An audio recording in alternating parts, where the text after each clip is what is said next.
Hello world, this is RandomFIX, and today I'm going to show you how to change your windshield wipers on your Porsche Cayman. And this happens to be a 2014, and this applies to earlier and later years. So what you want to do is, when you're doing this, you want to get yourself your floor mat, some cardboard, anything you have available, and you want to go ahead and put it down in case the windshield wiper goes down while you're doing the install.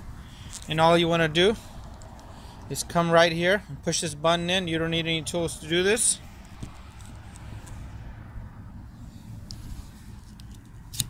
And it just slides out just like that. Pushing in this button. Installation is just as easy. I'll have a link to the wipers for you guys. One thing I wanted to show on here, when you're installing it, you kind of want to push it in swivel. Don't try to go straight in. If you try to go straight in, you'll hit that little clip right there. So you want to instead swivel it in place. And once you swivel it, push down, and you're all locked in. I'm just showing you guys this on video, and I'm going to replace it as soon as I get done.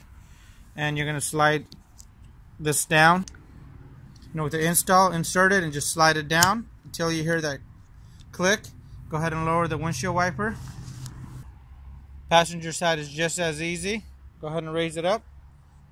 Push in this little button. I'm going to try to do it one-handed for you guys, and pull out. And there's your wiper. I hope this video helps you guys out. Please leave your comments and your questions below, and have a great day. Let me know if you guys have any comments. Hit the subscribe button, and I really appreciate your continued support.